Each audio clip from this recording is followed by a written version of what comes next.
morning, everybody. How are you? Story time is a little bit different today. Hi, Silas. Silas, do you want to say hi? Say hi. You can't see any of the kids, but they're out there. Can you say good morning? Good morning. We're going to read a story. Okay, here we go. If you're ready for a story, clap your hands. If you're ready for a story, clap your hands.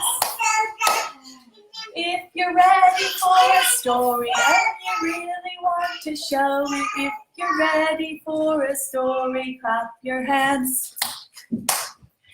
If you're ready for a story, find a seat. If you're ready for a story, find a seat. If you're ready for a story and you really want to show it, if you're ready for a story, find a seat. Right. I hope all of you are comfortable. I hope everyone's sitting comfortably. Today, we're going to read The Tale of Mrs. Tiggy-Winkle. Now, Mrs. Tiggy-Winkle is a hedgehog. This is what a real hedgehog looks like. See? Isn't that cute? See the little nose? Now, let's see. This is what Mrs. Tiggy-Winkle looks like. You see? Now, the lady who drew Mrs. Tiggy-Winkle was named Beatrix Potter. This is her. She lived a long time ago, but she loved nature, and she loved art, and she loved drawing animals. And so she wrote lots and lots of children's stories with beautifully drawn pictures of animals. And her Mrs. Tiggy-Winkle story is today's story. Now, this story is quite long, so you may want to have something to do while we read. You could go and fetch some toys, or maybe get some coloring, or maybe find some stuffed animals that you want to bring to story time. So if you want to go and do that, I'm going to give you a minute to go and find the things that you need if you don't have them already, okay? So we're just going to wait for just a minute while you go and get those things, okay?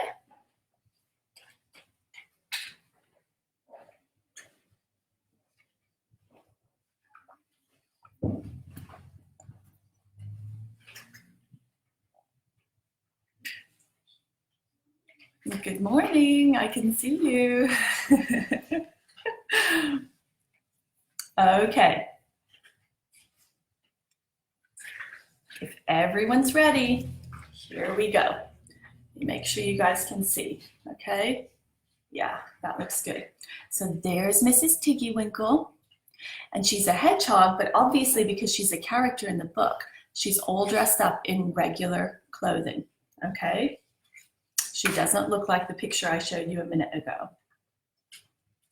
Okay, The Tale of Mrs. Tiggy-Winkle by Beatrix Potter. Once upon a time, there was a little girl called Lucy who lived at a farm called Littletown.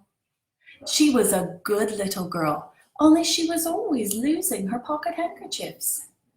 One day, Lucy came into the farmyard crying. Oh, she did cry so. I've lost my pocket hankin. 3 hankins and a penny. Have you seen them, Tabby Kitten? The kitten went on washing her white paws. So Lucy asked a speckled hen, "Sally Henny Penny, have you seen my 3 pocket hankins?" But the speckled hen ran into a barn, clucking, "I go barefoot, barefoot, barefoot." And then Lucy asked Cock Robin, sitting on a twig. Cock Robin looked sideways at Lucy with his bright black eye, and he flew over a stile and away. Lucy climbed upon the stile and looked up at the hill behind Littletown, a hill that goes up, up into the clouds as though it had no top. And a great way up the hillside, she thought she saw some white things spread upon the grass. Lucy scrambled up the hill as fast as her stout legs would carry her. She ran along a steep pathway, up and up, until Littletown was right away down below. She could have dropped a pebble down the chimney. So she's up on a path up here, and down there is where she lives at the farm, and up here are the mountains. You can see them stretching into the distance. Very beautiful. Presently she came to a spring, bubbling out from the hillside. Someone had stood a tin can upon a stone to catch the water, but the water was already running over, for the can was no bigger than an egg cup. And where the sand upon the path was wet, there were footmarks of a very small person. Lucy ran on and on. The path ended under a big rock. The grass was short and green, and there were clothes, props cut from bracken stems, with lines of plaited rushes, and a heap of tiny clothes pegs, but no pocket handkerchiefs. But there was something else, a door, straight into the hill, and inside it, someone was singing, "Lily white and clean, oh, with little frills between, oh, smooth and hot, red rusty spot, never here be seen, oh." Who is it? Lucy knocked once, twice, and interrupted the song. A little frightened voice called out, "Who's that?" Lucy opened the door, and what do you think there was inside the hill? A nice clean kitchen with a flagged floor and wooden beams, just like any other farm kitchen. Only the ceiling was so low that Lucy's head nearly touched it, and the pots and pans were small, and so was everything there. There was a nice, hot, singy smell. And at the table, with an iron in her hand, stood a very stout, short person staring anxiously at Lucy. Her print gown was tucked up, and she was wearing a large apron over her striped petticoat. Her little black nose went sniffle, sniffle, snuffle, and her eyes went twinkle, twinkle. And underneath her cap, where Lucy had yellow curls, that little person had prickles. Remember the hedgehog? The hedgehog is prickly, remember? That's Mrs. Tiggy-Winkle. "Who are you?" said Lucy. "Have you seen my pocket hankins?" The little person made a bob curtsy. "Oh yes, if you please'm. My name is Mrs. Tiggy-Winkle. Oh yes, if you please'm, I'm an excellent clear starcher." And she took something out of a clothes basket and spread it on the ironing blanket. "What's that thing?" said Lucy. "That's not my pocket hankin." "Oh no, if you please, that's a little scarlet waistcoat belonging to Cock Robin." And she ironed it and folded it and put it on one side. Then she took something else off a clothes horse. "That isn't my penny," said Lucy. "Oh no, if you please, that's a damask tablecloth belonging to Jenny Wren. Look how it's stained with currant wine. It's very bad to wash," said Mrs. Tiggy-Winkle. Mrs. Tiggy-Winkle's nose went sniffle, sniffle, snuffle, and her eyes went twinkle, twinkle, and she fetched another hot iron from the fire. In these days, the irons did not get plugged into the wall like ours do. They heated them over a fire, and then they ironed the clothes with the hot iron that they'd heated on the fire. So they had to be very careful because they got very, very hot. "There's one of my pocket handkins," cried Lucy, "and there's my pinny." A pinny is a pinafore. It's like an apron that Lucy would have worn over her dress to keep it tidy and clean. Mrs. Tiggy-Winkle ironed it and goffered it and shook out the frills. "Oh, that's lovely," said Lucy. "And what are those long yellow things with fingers like gloves?" Mrs. Tiggy-Winkle is holding them. See? You see that? "Oh, that's a pair of stockings belonging to Sally Hennypenny. Look how she's worn the heels out with scratching in the yard. She'll very soon go barefoot," said Mrs. Tiggy-Winkle. "Why, there's another handkersniff, but it's not mine. It's red." "Oh no, if you please, that one belongs to old Mrs. Rabbit, and it did so smell of onions. I've had to wash it separately. I can't get up the smell." "There's another one of mine," said Lucy. "What are those funny little white things?" "That's a pair of mittens belonging to Tabby Kitten. I only have to iron them. She washes them herself."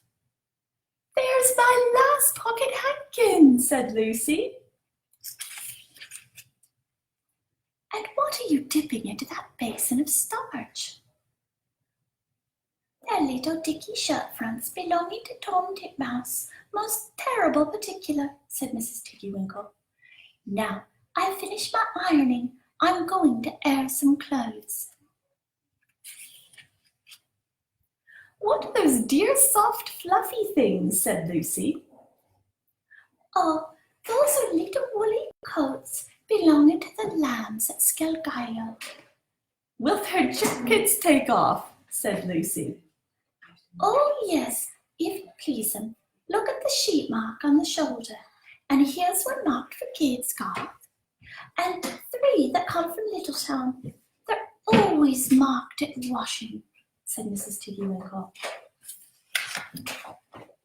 And she hung up all sorts and sizes of clothes, small brown clothes of mice, and one velvety black moleskin waistcoat, and a red tailcoat with no tail, belonging to Squirrel Nutkin, and a very much shrunk blue jacket belonging to Peter Rabbit, and a petticoat, not marked, that had gone lost in the washing basket, and that had gone lost in the washing, and at last the basket was empty.